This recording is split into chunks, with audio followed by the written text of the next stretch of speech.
Hello, welcome to ALPS in Brief, the podcast that comes to you from the historic Florence building in beautiful downtown Missoula, Montana. I am really excited about our guest today. I have heard her speak and have read a book about her. And let me just share, our guest is Sherri Davidoff, the CEO of LMG Security. And I believe, Sherri, isn't that is short for Lake Missoula Group, is it not? It's true. We're named after Yeah. the lake that we're sitting at the bottom of. For those of you, it's worth looking up in Wikipedia or Google something to get a little history of Lake Missoula. That's a whole nother story. But Sherri is a noted speaker, trainer, hat hacker, and author of the recently released book, Data Breaches, Crisis and Opportunity. As a recognized expert in cybersecurity and data breach response, Sherri has been called, and I love this, a security badass by the New York Times. I just think that's fantastic. She has conducted cybersecurity training for many distinguished organizations, including the Department of Defense, the ABA, the FFIEC, the FDIC, and many more. She is also a faculty member at the Pacific Coast Banking School and an instructor for Black Hat, where she teaches her data breaches course.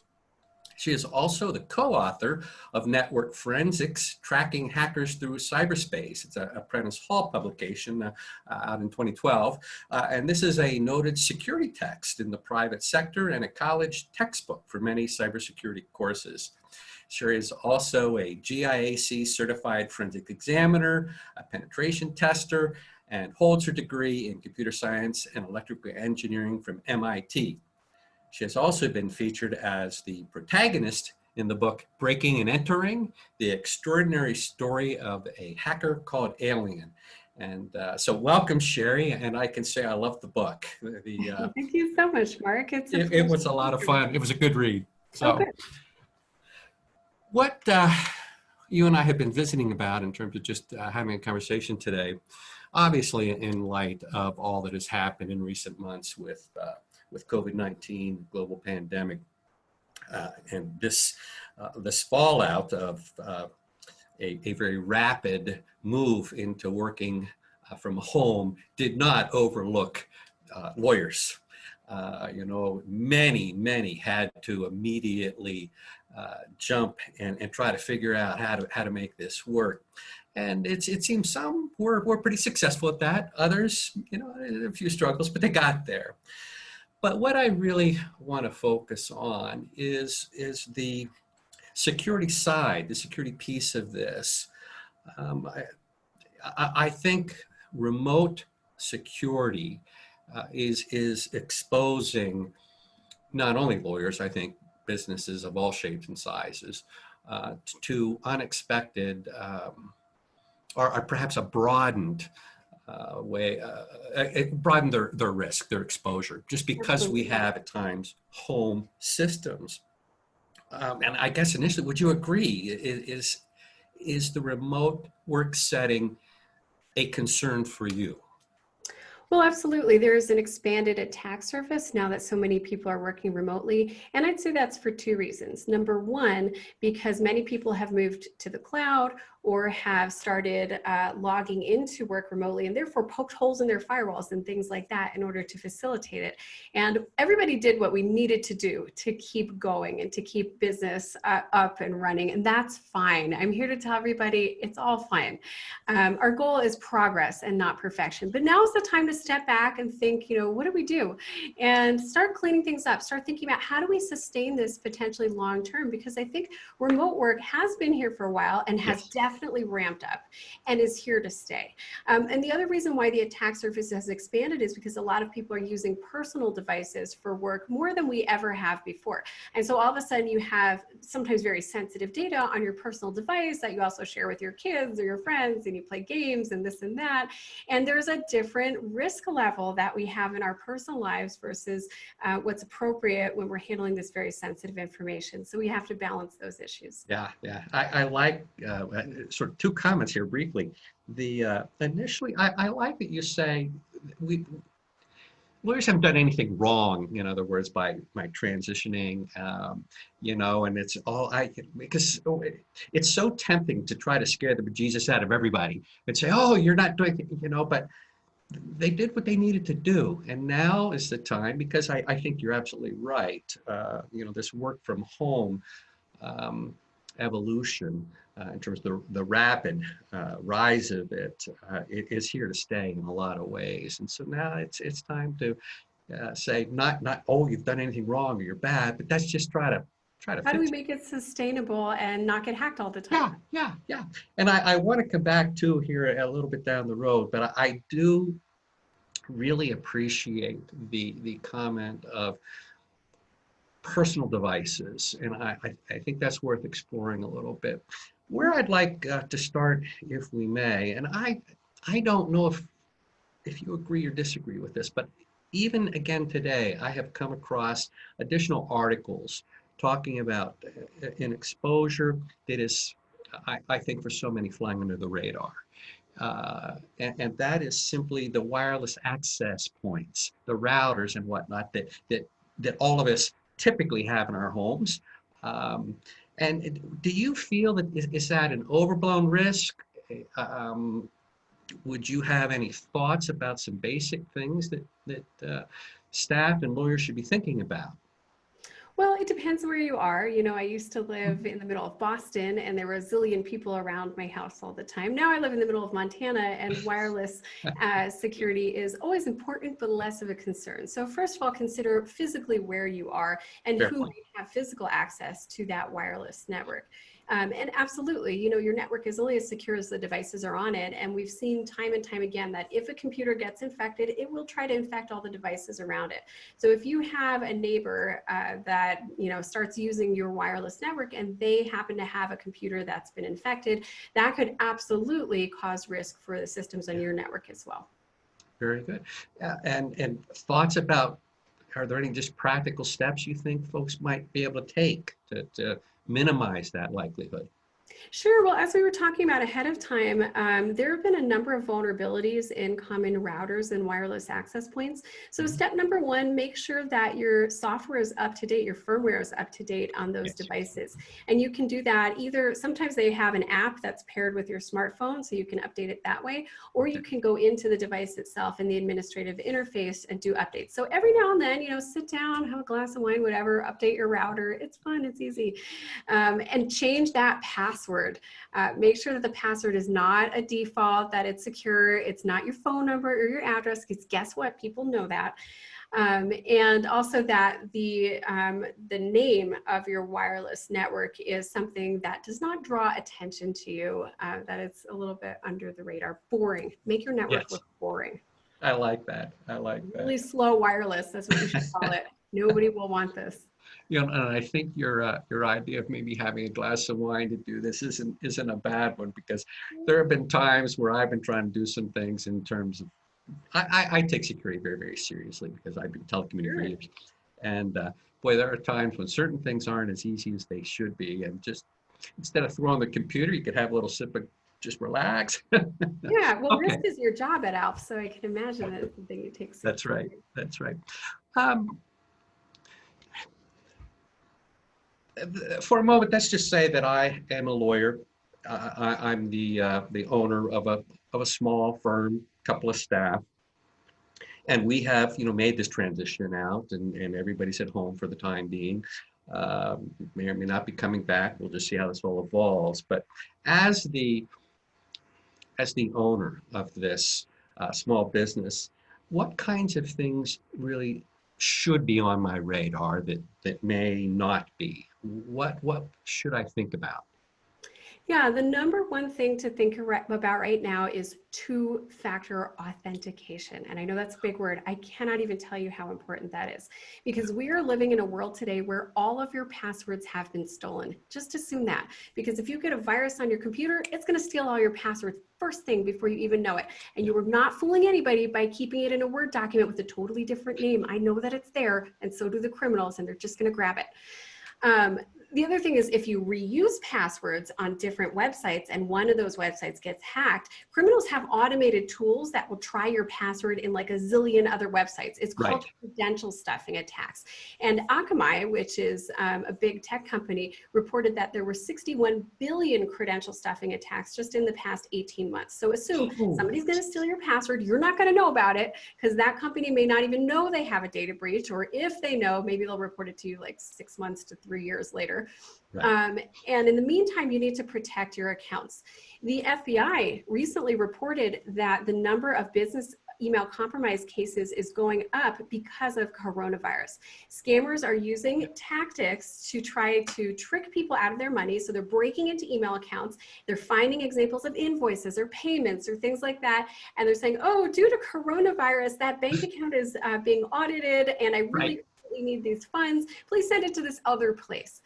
So you should guard your email account like it is gold, because it is. You have valuable information in it. And remember, with lawyers, information is your business, right?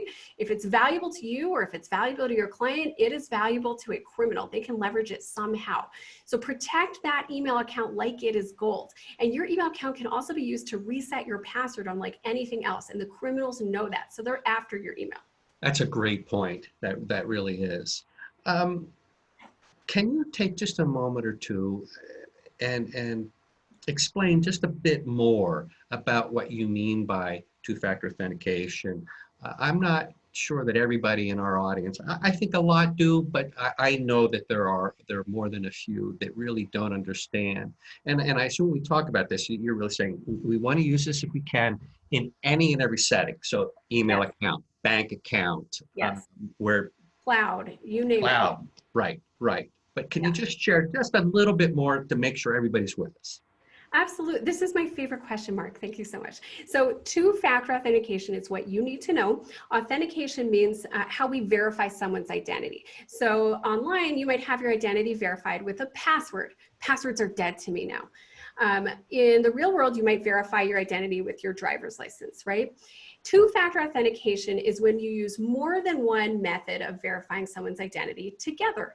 And it makes it a lot less likely that your account will be broken into. And you might not know it, but we use two-factor authentication all the time. I don't know if you can think of a place where you use two different methods of verifying yourself. Well, the one that comes immediately to mind to me is just, a debit card. Yes! Use an ATM machine. I'm giving you a prize. I have to rummage through my swag and drop it off at your office. Absolutely, yes. You're the only person I have ever worked with who's gotten it right off the bat. But yes, your debit card. And when ATMs first came out in the 60s, they did not all have a PIN number associated with them. You were in England, you'd get your punch card. And if you lost that punch card, some criminal could pick it up and get your money. And it actually took over a decade before all the ATMs in the world had PINs. But now, if you had a choice, if your bank said, oh, you don't need a PIN on that ATM card, how would you feel about it? I would have a problem with that. Yeah, you don't have a problem with it. And it's going to be that way on the internet pretty soon. People will be like, really? You don't have two-factor authentication? That's so dangerous. Yeah. I can't believe it. Yeah. Yeah. I can give you some examples of what you can use for 2FA if you want. Sure. Okay. So when you're logging into your email, for example, some of you are probably familiar with the case where you get a PIN on your phone, right? Like you log in and it sends a PIN to your phone. That's better than nothing, but it's not the best because those are not encrypted. I don't know if you've heard of SIM jacking attacks where attackers can take over your phone or they can get your phone number sent somewhere else. So those are not the best. What's better than that is an app on your phone, like Google Authenticator, which is free, or Microsoft's Authenticator. And it'll show you a code that you type in, or even better, it'll just pop up a message that says, do you want to authenticate? Yes or no? Is this, acceptable? And so you type in your password and then you hit yes, or you type in your code and then you get in. And so the criminal actually needs your phone and your password in order to get in. And that is so much safer than just a password. I want to follow up. You had talked, as we started this discussion, a little bit about, they're into your email and they're capturing your passwords and, and it's just, and, one of the things I want to underscore for our listeners is that you don't know they're in your system monitoring and capturing all this stuff. I still run into a lot of people who say, well, I've never been hacked because, the the computer still works, and there's no, nobody's going to send you a thank you card for doing something silly and say, we've been in and, thank you, we got all this. But you made the comment about passwords. And one of the things that I hear from time to time as I talk about password policies, long passwords, passphrases, complex passwords, those kinds of things.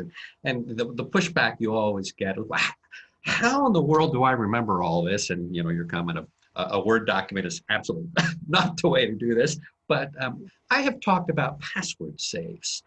And one of the questions that comes up from time to time is, well, here I am putting all of this information into a file, and sometimes these safes, I have one iron key that's a jump drive, but they're also cloud-based. And what are your thoughts about the security of that? Because I had a lot of pushback of people saying, well, how in the world can that be safe if they're hacking in? And, I certainly have my thoughts about it, but I'd love to hear from you do the pen testing. How reliable are these password safes in terms of helping us try to be as secure as we can? Yeah, so you're probably thinking, well, why would I want to put all my eggs in one basket? And then the attackers know they're going to attack that basket, right? Exactly. The reality is that it's more complex than that, because first of all, that basket, LastPass, Dashlane, 1Password, you name it, they are especially designed to be hardened against attacks. For example, if they're resistant to the common attacks, they're constantly researching it, and if they autofill a form for you, they're using different hooks in the operating system that make it harder for the attacker to grab that compared with a regular web browser, for example. So that's the first thing. The second thing is I use password managers not just for their ability to store passwords, but for their ability to generate passwords. Yes. And that's perhaps even more important. You need a unique password for every single website. Maybe not like the really junky ones that you don't have anything important in them, but most people underestimate the importance of an individual account.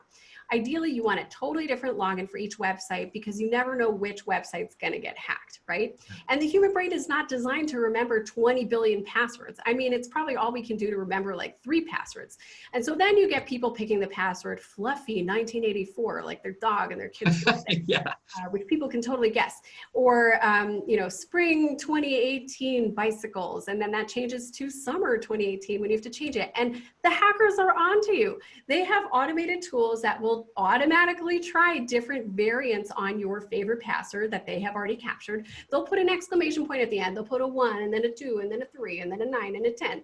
And they'll change spring to summer and 2018 to 2019. So those ways that people modify their passwords are not very secure.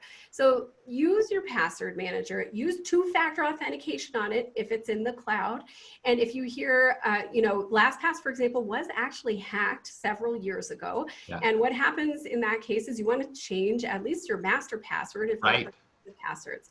But it is so much better than keeping your passwords in a file on your computer, because people get their computers infected so frequently, and that's like the first thing that goes out the door. The criminals are automatically stealing your files, and then you won't even know you've been hacked until your money's been missing or a spam email goes out to all your clients. So what I'm hearing then as the owner, I need to be really concerned about authentication and protecting passwords, strong passwords. Are there other concerns that come to mind as the owner? Ransomware. A lot of attorneys are hit with ransomware, and ransomers steal your information often before they hold you for ransom. And that's the thing that a lot of attorneys don't think about. Because I've seen many law firms even put up out-of-office messages that say, hey, we have ransomware, we'll get back to you tomorrow. That's not cool for your clients. No. Because that means chances are their data was stolen too. And the trend that we are seeing in 2020 is that criminals have started to realize that people have better and better backups. And if you don't pay them the ransom to get your data back, they will threaten to publish it. And in that case, you've got two options. You can either say, okay, we'll pay the ransom, in which case they could come back to you in 6 months and say, pay us again, or we'll release it again. You can't trust them. Right. Or you don't pay the ransom and all your data is published. And what does that mean for your clients and your relationships and your status as an attorney? So you really need to protect yourself with ransomware, and you do that with two-factor authentication, super important. Right. And making sure you have a secure method to connect to your data. So for a lot of people who have just poked holes in their network and they're going through RDP, remote desktop protocol, that's not a secure way to do it. There's other better ways to do it, like using a VPN, or you can, if you choose to store your data in the cloud, there are some benefits to that, especially if you use two-factor authentication. Let's talk a little bit about this. And for those of you listening, if you're not completely sure, VPN stands for Virtual Private Network. And we're really talking about disguising our location at times in terms of what servers. When I use my VPN, for instance, I am picking servers in Canada and other parts of the United States. I could go all over the world if I wanted to. But sure, so you're hiding your location a little bit, but it's also encrypting the data stream. So that's what we're talking about in terms of any remote connection. And I think it's particularly important in the Wi-Fi space. But there are a lot of free VPNs available and a lot of other just tiered pricing of all kinds of things. Do you have any thoughts about, is it unwise to use the free VPNs as opposed to spending a little bit of money? I hear at times, the VPNs that are free, they may be monitoring and monetizing the information they're learning about what you're doing. But I truly don't know. Do you have any thoughts on that? I mean, in general, there's no such thing as a free lunch in our society, right? If you're not paying for a product, you are the product, so they say. So I would be careful about that. In general, I would get an experienced IT person's advice when you're setting up your VPN. I wouldn't do it on your own because if you make a little mistake, again, it's all your data on the line. There's some pretty serious consequences. Also, consider if you really need a VPN. Are you just trying to get into one computer? And if so, is it just a certain type of data that you need? Personally, I've become a proponent of using the cloud, and I was a slow adopter. Being a security professional, I was fairly conservative about it. But you have some really strong options, like Microsoft Office 365 is a great option for attorneys. There's a lot of compliance. There's a lot of regulations that they adhere to, and you can get them to sign off on that. There's other providers as well that are very good. And again, if you're using that two-factor authentication, they have some very advanced security features built in. They are maintaining that software. So I think it takes a lot of the pressure off of small and solo practitioners to just use the cloud. And then you don't have to worry about somebody remoting into your whole computer. One question that comes up every once in a while from lawyers as they start to think through some of the things we're talking about, but in the context of ransomware in the cloud, they're learning, and I think for the most part they have as a profession have a pretty good understanding that what ransomware does at a basic level, and it can infect the network and this kind of thing. But I think some believe one of two things. But first, the cloud one is, if I put things in the cloud, I'm safe there because there's this break. Would you put that to rest? Yeah, I mean, if you can access it, so can criminals, right? Especially because often we see people click on links in phishing emails, their computers get infected, and the criminals will even install ransomware in your cloud drives, like OneDrive. If you can get to it and a criminal has access to your account, then the criminal has access to it. And there are times, in fact, I have a little video example that we took in our laboratory where criminals will deliberately remote into your computer and use your computer to break into your bank accounts or your email accounts because you have your passwords saved there and you've clicked like trust this computer. So it's way easier for them than trying to break in from Thailand or Russia or wherever they happen to be. And I want to respect your time here, Sherri, and the stuff you're sharing is just awesome stuff. I want to just take a few moments and shift a little bit now. So we've talked about some really good security things that lawyers, business owners that firm leaders need to be thinking about. And of course, all of this needs to apply to everybody. But let's talk about the home place. So what do I need to think about in terms of making sure my employees do or understand? Do you have concerns about what the individual is actually doing in their own home? Yes, of course. A big issue that comes up is sharing of computers. So you need to have a clear policy as to whether it's okay to share computers. Is it okay to have certain types of documents on their personal computers? Remember that personal computers are much higher risk. You are likely to get a virus on a personal computer, especially if multiple people are sharing that. So whenever possible, keep work documents on work systems or systems that are just used for work. And again, the cloud can help you with that. For example, you can allow people to access documents in the cloud and prevent them from downloading those documents. And it's all well and good to tell people that, but ideally you want to actually implement that control and prevent them from a technical measure. We also see people emailing documents to their personal emails, and now it's totally out of your control. It's up in Google somewhere else. You may have violated some policies, especially if you deal with health information. You might have violated some regulations just by putting it up in Google, or violated your client's privacy. So maintaining control of your data, especially during these times, is absolutely critical.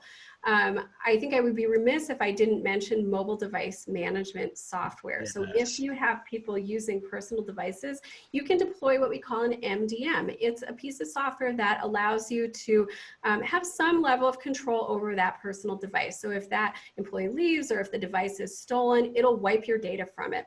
It can require that there's a PIN or a passcode set on that device, even though you don't own that device.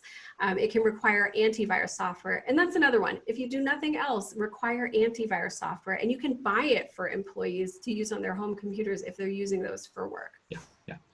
The takeaway for me, and there are a lot here, and we talk about this for hours, but maybe I could. I've been talking about it for 20 years.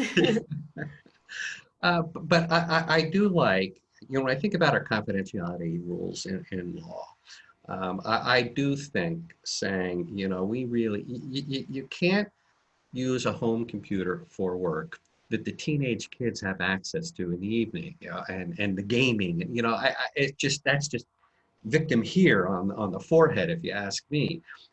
So it underscores the value of saying, if you have the financial wherewithal, that's supply our employees and staff and associates, whoever may be involved here, with company-owned equipment, because we can enforce the rules and we have control over that.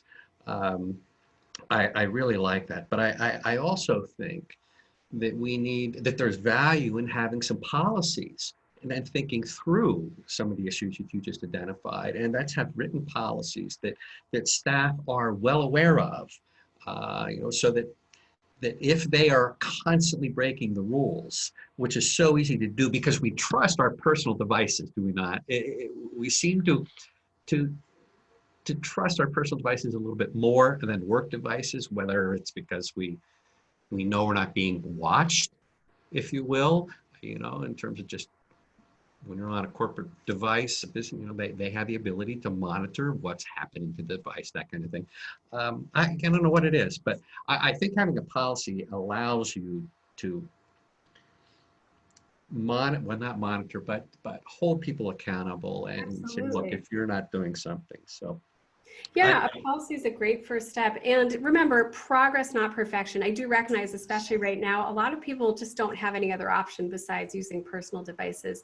And if you do that, again, that next step is to create a separate account, at least, so you're not sharing the same account as your kids or as the other people you're working with. And if you can, having a separate device for work is definitely the way to go if you are able to do that. Well, Sherri, it's been a pleasure. I want to share with our listeners that Sherri has made available some remote work cybersecurity checklists for employees and managers. And this isn't live yet, but when it will be, you can click right there and have access to these.